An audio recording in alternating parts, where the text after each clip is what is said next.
और पुत्रों को याद भी रखना चाहे कि 9 मास तक माँ ने गोद में रखकर पालन पोषण किया है, और जब हम पैदा होते हैं तो माता पिता कितनी हमारी देखभाल करते हैं, कितना संभालते हैं, स्वयं गीले में सोते हैं और हमको सूखे में सुलाते हैं, स्वयं भूखे रहते हैं और हमको खाना खिलाते हैं। ऐसे माता पिता के उपकार होते हैं।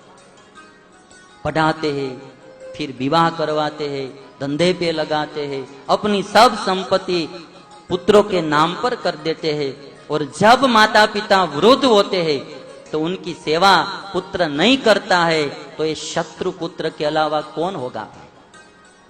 फिर माता पिता को वृद्धाश्रम में रखने के लिए तैयारी करता है। ऐसा पुत्र मत बनो। पुत्र बनना है तो भीष्म जैसा, पुरु जैसा, राम जैसा बनना चाहिए। राम को वनवास मिला 14 वर्ष का, तो राम ने ये 14 वर्ष का वनवास क्यों लिया? दशरथ के सुख के लिए। राम बोल सकते थे कि पिताजी कई को वचन आपने दिया है, मैंने नहीं दिया है, मैं वन में नहीं जाऊंगा, ना बोल सकते थे। और वचन देना था तो विचार करके देना था, मैं दुखी होने के लिए वन में नहीं जाने वाला, बोल सकते थे। राम नहीं बोले। पिता के सुख के लिए राम ने 14 वर्ष तक वनवास किया। ये पुत्र सेवक पुत्र है। माता पिता के बहुत उपकार होते हैं, इसीलिए माता पिता की सेवा करना, उनको कभी दुखी नहीं करना। और सबसे बड़ी बात मैं ये कहूंगा कि पुत्र को तो कभी इच्छा रहती है कि माता पिता को साथ में रखेंगे, सेवा करेंगे, किंतु जो बाहर से आने वाली पत्नियां होती है उनको वो अच्छा नहीं लगता। वो बोलती है कि माता पिता हमारे साथ नहीं, सास ससुर हमारे साथ नहीं, भाई के वहां भेज दो, दूसरे भाई के वहां भेज दो। तो ऐसे ही सब बारी बारी एक दूसरे के वहां भेजते रहते हैं। जैसे भिखारी घूमते रहते इधर उधर, वैसे ही माता पिता को घूमना पड़ता है। ये अच्छी बात नहीं है, ये हमारी भारतीय संस्कृति को शोभा देने वाली बात नहीं है। माता पिता के उपकार, पत्नियों को भी इतना सोचना चाहिए कि जो मेरा पति है उनको पाल पोसकर बड़ा इन्होंने किया है, कम से कम ये मेरे पति के माता पिता है, इन्होंने दूध पिलाया है, इन्होंने बड़ा किया है, इन्होंने पढ़ाया है, तो मुझे इनकी सेवा करनी चाहिए। यदि पति में प्रीति रहती न तो अपने सास ससुर को भी कभी दुखी नहीं करते। और इसीलिए माता पिताओं ने जो उपकार किया है उनको भूलना नहीं चाहिए। मैं एक क्लिप आपको दिखाऊं, बहुत अच्छी क्लिप है। समझने से पहले, दिखाने से पहले मैं आपको समझा दूं एक क्लिप। एक पिता और अपना लड़का गार्डन में बैठे हैं दोनों, और वहां एक चिड़िया आती है, वृक्ष पर बैठती है। चिड़िया बोलती है। तो पिता पुत्र से पूछते हैं, बेटा ये कौन सा पक्षी है? तो पुत्र पक्षी का नाम बोलता है। फिर थोड़ी देर बाद पिता फिर से पूछते हैं, बेटा ये कौन सा पक्षी है? तो थोड़ा चिढ़ जाता है पुत्र, गुस्से में आकर थोड़ा बोलता है, पक्षी का नाम बोल देता है। तो तीसरी बार फिर पिता पूछते हैं पुत्र से, बेटा ये कौन सा पक्षी है? और तब तो ये आग बबूला हो जाता है पुत्र, ऐसा तिल मिला उठा और डांटने लगा पिता को। कितनी बार कहा, आप समझते नहीं है कौन सा पक्षी है? फिर गुस्से में ही बोलता है पक्षी का नाम। तब पिता उठ खड़े और चलने लगे। तो पुत्र पुकारता है, कहां जाते हैं, किधर जाते हैं? अब बैठो। पिता घर में जाते हैं और एक किताब लेकर आते हैं, नोटबुक लेके आते हैं, और पुत्र को बोलते हैं, और पुत्र को पेज खोल के बताते हैं, ये पढ़ो, आप पढ़ो।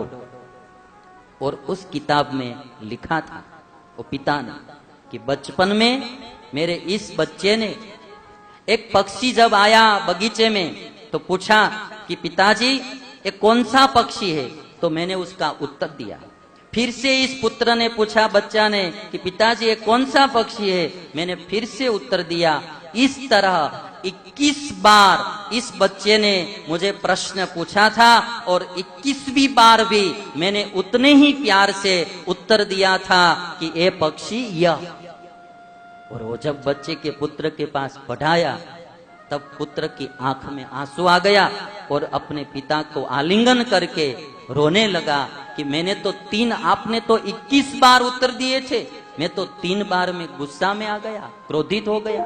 एक छोटी सी क्लिप है, आप देख लीजिए, है ना।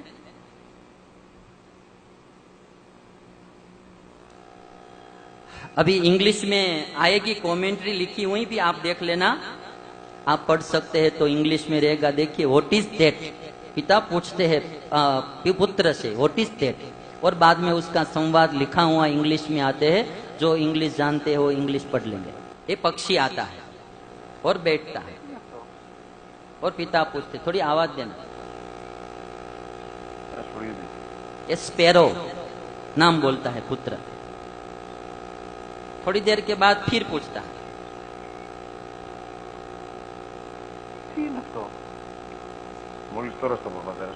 I just told you father sparrow। फिर से बोलता है, अब तीसरी बार बोलता है,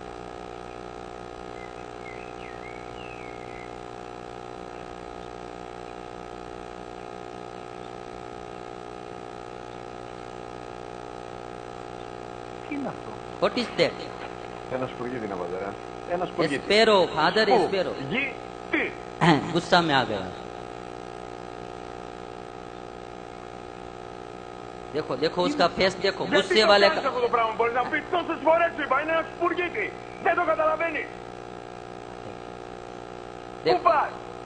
Where are you going? पूछता, पिता चले गए, अभी आए वापस।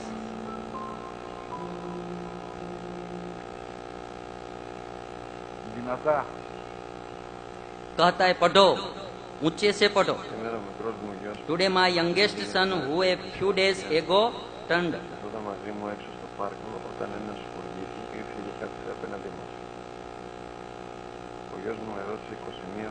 My son asked me 21 times।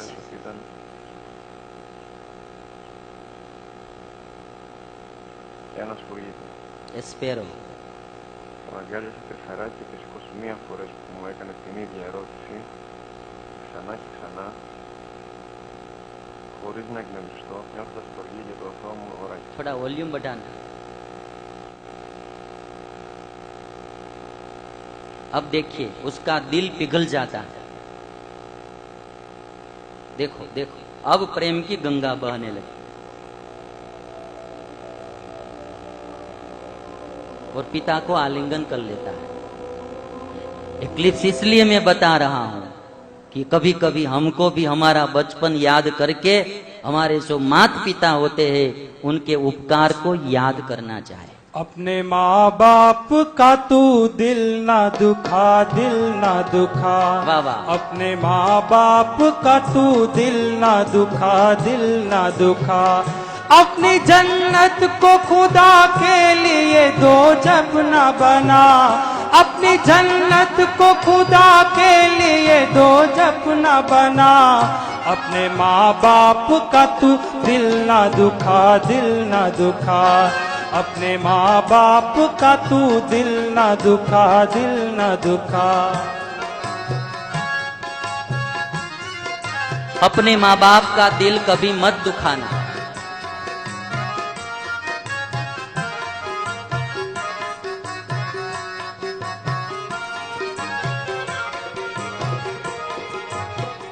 माँ का आंचल जो सलामत है तो जन्नत क्या है। वाह वाह। बाप के प्यार से अच्छी कोई दौलत क्या है। माँ का आंचल जो सलामत है तो जन्नत क्या है। बाप के प्यार से अच्छी कोई दौलत क्या है। यह राही है वो राही,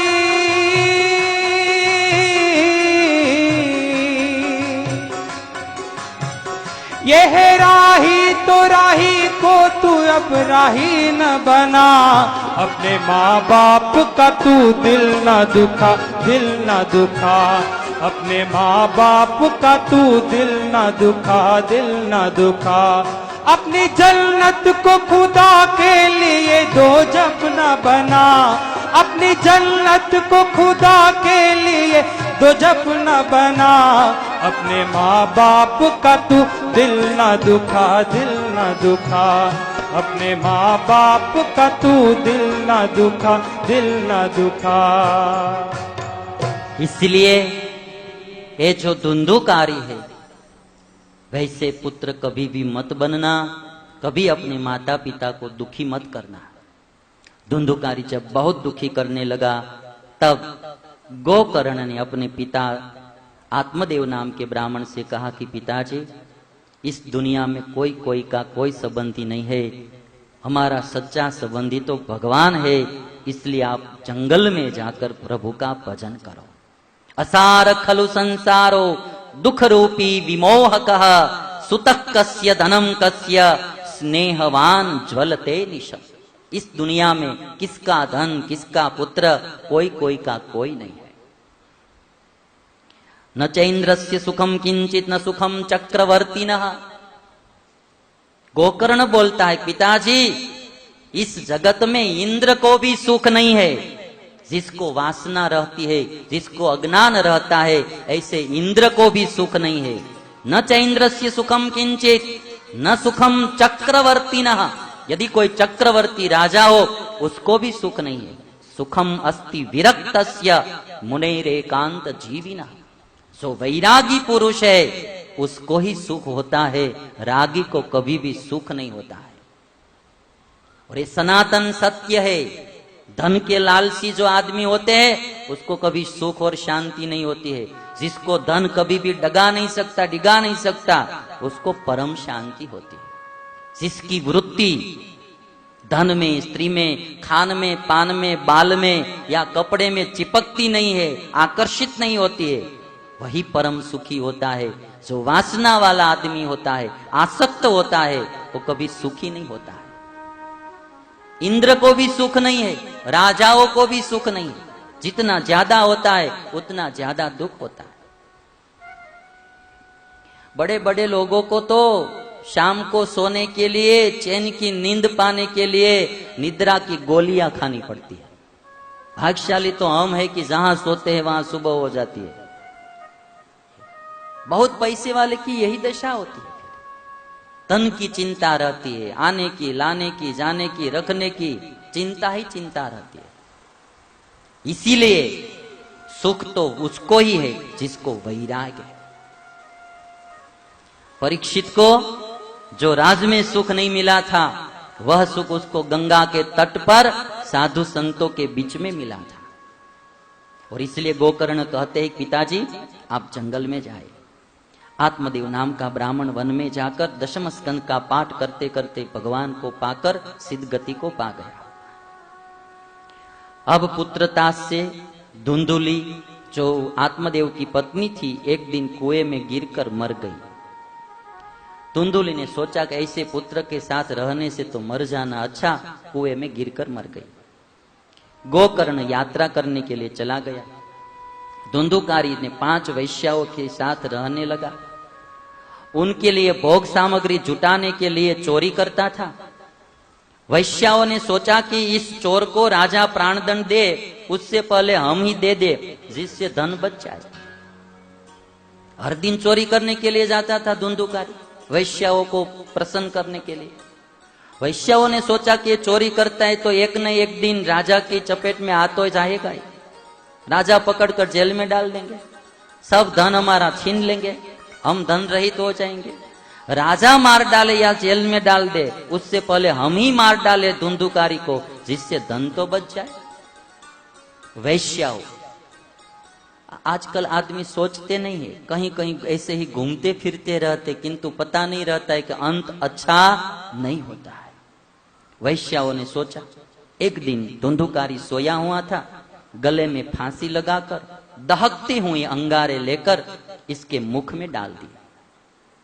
और जब ये मर नहीं रहा था तो अंगारे डाले, तड़पा तड़बा कर इनको मार डाला।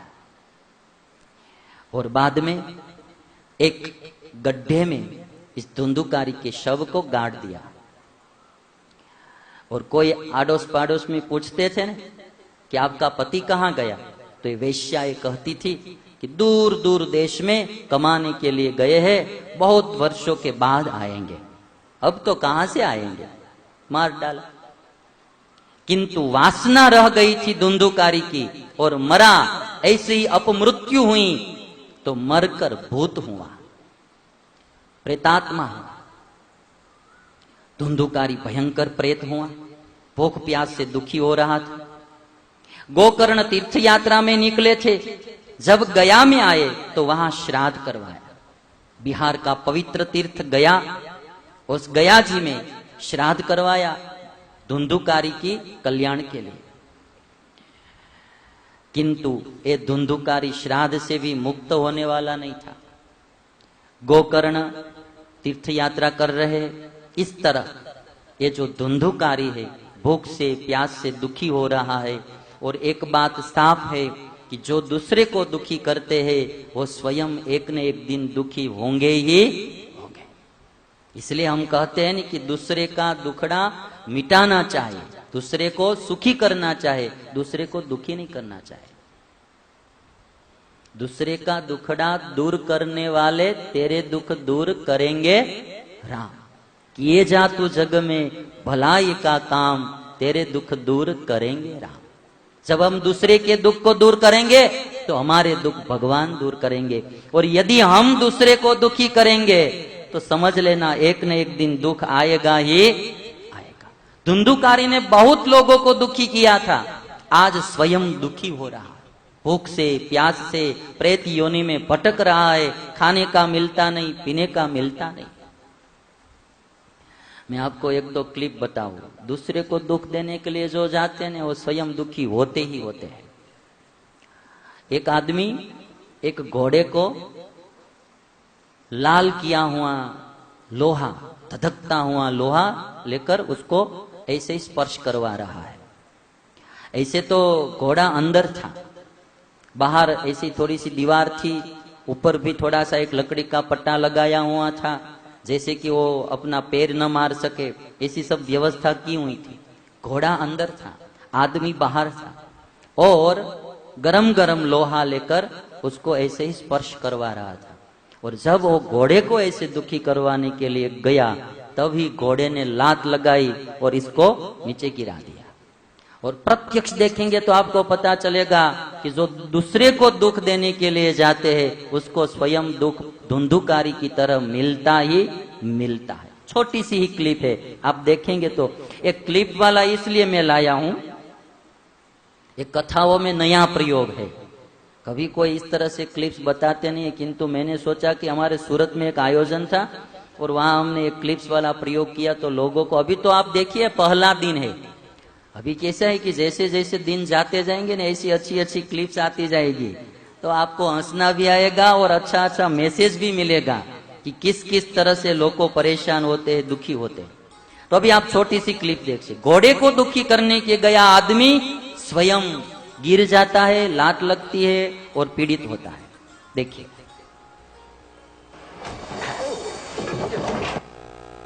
बहुत छोटी सी क्लिप है, किंतु क्या होता है कि आपको समझ में ना आए इसलिए पहले मैं समझा देता हूं। अभी आप देखना, देखिए अभी आप दृश्य देखिए। वो घोड़े को परेशान करने, नीचे भी लकड़ी का वो बनाया हुआ है, ऊपर भी एक पाइप लगाया हुआ है, फिर भी बीच में से पैर निकालकर घोड़ा उसको मारता है। दूसरे को दुख देने वाले को कहीं से भी दुख आएगा ही आएगा। देखिए,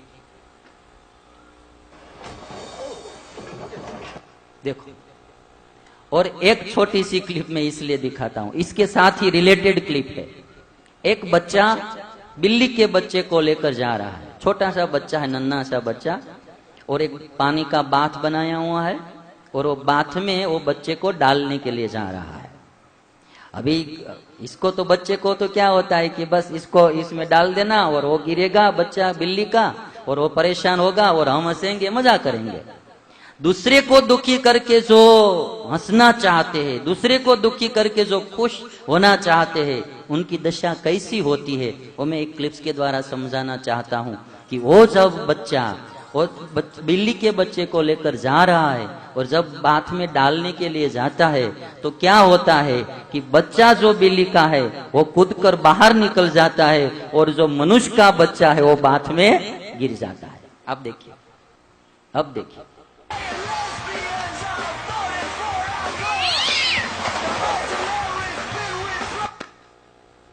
आपको आया समझ में?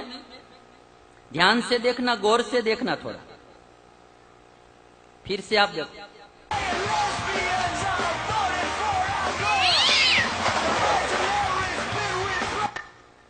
वो गिराने के लिए जाता है, अब ये बिल्ली का बच्चा हाथ में है, गिराने के लिए जा रहा है।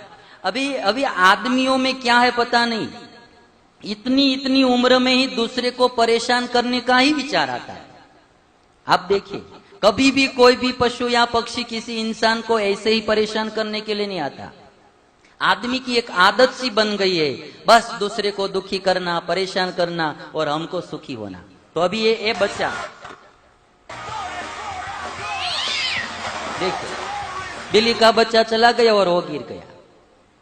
कभी भी कैसे भी आप किसी को परेशान करने के लिए जाएंगे तो ये दशा होने वाली अवश्य है। इसलिए धुंधुकारी के जीवन में से हम सीखेंगे किसी को परेशान नहीं करना। भलाई कर भला होगा, बुराई कर बुरा होगा। भलाई कर भला होगा, बुराई कर बुरा होगा।